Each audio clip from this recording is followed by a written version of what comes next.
अहो रे बाई, मी पाण्यामध्ये बसले ना. किती पाणी बरं बाबा, सांगता येत नाही एवढं पाणी होतं. बरं कोण म्हणजे नळी काढून आणली कालच त्यांची वाली. काय हे पाणी किती भयानक. सगळं किराणा सगळं वल्ल झालं, सगळं फेकून दिलं मी. आणि आता आणायला पैसे कुठून आणायचे सांगा. स्वयंपाक करायला सुद्धा ते पूर्ण ते टाक्या बिक्या सगळं वल्ल झालं. सगळं आता घर उया करायचं होतं, नाही तर त्या मध्येच पाणी आलं, घर राहून गेलं. आता किती नुकसान झालं, काय नुकसान झालं? आता नुकसान किती असणार. किती नुकसान झालं पाणी घरात घुसल्याने? पाणी घरात घुसल्यामुळं मिरची पीठ एकत्रित केलं पाण्यामध्ये.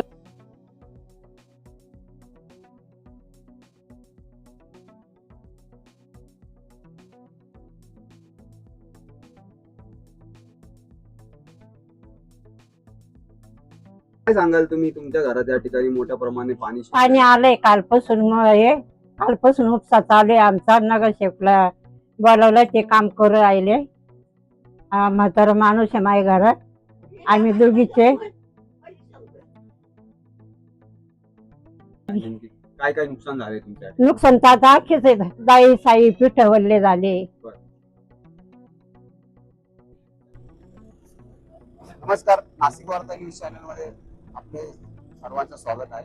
2 दिवसापासून नाशिक शहरामध्ये होणाऱ्या मुसळधार पावसामुळे अनेक परिसरामध्ये जे आहे लोकांच्या घरामध्ये पाणी शिरल्याचं दिसत आहे. लोकांचे मोठे नुकसान झालेलं आहे.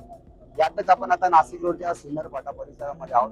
त्या ठिकाणी रात्रीपासूनच काही लोकांच्या घरामध्ये पाणी शिरल्याने या ठिकाणी जे स्थानिक नगरसेवक आहे ते देखील या ठिकाणी सकाळपासून म्हणजे रात्रीपासूनच त्यांच्या संपर्कात होते आणि सकाळपासूनच त्यांनी या ठिकाणी परिसरात येऊन जे काही उपक्रम आहे ते या ठिकाणी राबवले आहेत. अक्षरशः अग्निशामक दलाची गाडी आहे या ठिकाणी. ते चॉकअप चेंबर आहे, त्यांना या ठिकाणी साफ करण्याचं काम जे आहे त्यांच्याकडून होत आहे. अक्षरशः आपण बघू शकतो या ठिकाणी स्थानिक नागरिकांनी त्यांच्यासाठी नाश्त्याची व्यवस्था केलेली आहे. आपल्यासोबत शिवसेना ठाकरे गटाचे किंवा जिल्हा प्रमुख राहुल भाऊ ताजनपुरे देखील आहे. आपण त्यांच्याशी संवाद साधणार आहोत. भाऊ, काय सांगाल, या ठिकाणी रात्रीपासून लोकांना ज्या समस्या आलेल्या आहे, आपण रात्रीपासूनच याच्यावर आपण काम करताय. आज स्थानिक लोकांनी आपल्या या ठिकाणी नाश्ता उपलब्ध करून दिला. आपण तरी देखील आपले जे काम आहे ते सुरळीत करताय, काय सांगाल?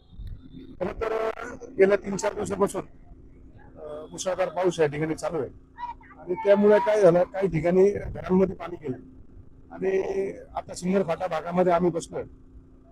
काल रात्री 2 वाजेपर्यंत आम्ही सर्व त्या ठिकाणी फिल्डर होतो आणि कुठं कुठं कोणाच्या घरामध्ये पाणी असेल, कोणाला काही अडचण असेल तर रात्री 2-3 वाजेपर्यंत ते मिटवायचा प्रयत्न केला.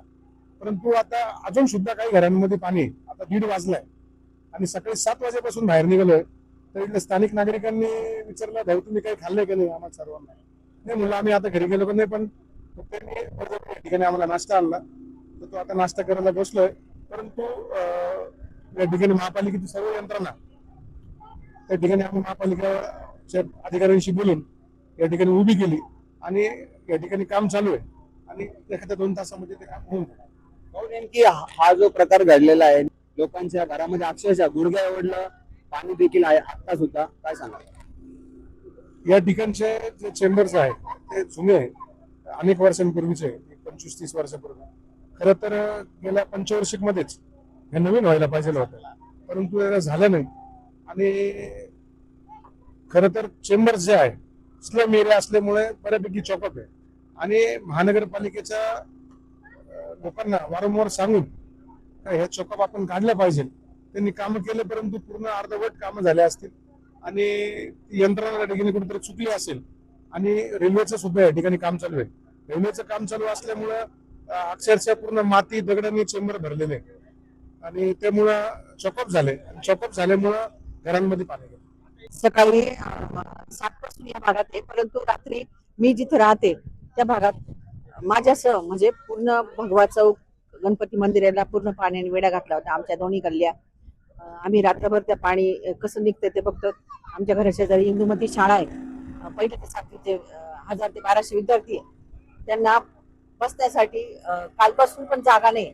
आज अक्षरशः गुडघ्या एवढं पाणी होतं तिथं. ते पण आम्ही सकाळी 7 पर्यंत काम करत होतो आणि 7 पासून आम्ही दोघं तिघं पण इथे थांबलेलो आहे. आपण बघू शकता या ठिकाणी स्थानिक नगरसेवक आहे काकणपुरे अक्षरशः वडापाववर ते आपलं या ठिकाणी नाश्ता करताय. आणि दुसरा महत्वाचा विशेष म्हणजे या ठिकाणी जे गोरगरीब लोक राहतात त्यांच्या घरात अक्षरशः गुडघ्या एवढं पाणी गेलेलं आहे. ते लोक देखील रात्रीपासून उपाशी आहे. आपल्यासोबत नगरसेवक योगेश भोर देखील आहे. आपण त्यांच्याशी देखील या चर्चा करणार आहोत. तर प्रशासनाच्या या भोंगळ्या कारभारामुळं पावसाच्या अगोदर नाली साफसफाई असो, गटर साफसफाई असो, हे कोणतेही काम आमच्या प्रभागामध्ये झालेलं नाही. वारंवार आम्ही लोकप्रतिनिधी वारंवार प्रशासनाला आम्ही सांगत होतो का हे केलं पाहिजे, तरी प्रशासनाने केलं नाही. तरी पण आम्ही आमच्या लोकांसाठी, आमच्या प्रभागासाठी तत्पर सेवा आमची आहे. त्यांनी पूर्ण विश्वासाने आमच्यावर जो विश्वास टाकला त्या विश्वासाचं आम्ही संपादन करून इथे बसलेलो आहे. सकाळपासून पूर्ण यंत्रणा बाहेर वेळ असेल, जे काही महानगरपालिकेच्या अतिअवस्थ सेवा असतील सगळे इथं काम करत आहे. आणि आमची बांधिलकी आमच्या नागरिकांची आहे, आम्ही ती 100% आम्ही जपणार आणि त्यांचा विश्वास संपादन करणार. या ठिकाणी स्थानिक परिसराचे दोन्ही नगरसेवक जे आहेत त्यांनी आपल्या सोबत संवाद साधलेला आहे. एवढा पारदर्शक आणि प्रामाणिक जो पणा आहे त्यांच्यामध्ये त्यांनी या ठिकाणी आपल्याला दाखवला आहे. आणि त्यांचा जो परिसर आहे या ठिकाणी ते प्रामाणिक काम करताना देखील दिसत आहे. नाशिक वार्ता न्यूज साठी प्रतिनिधी अजित सय्यद, नाशिक.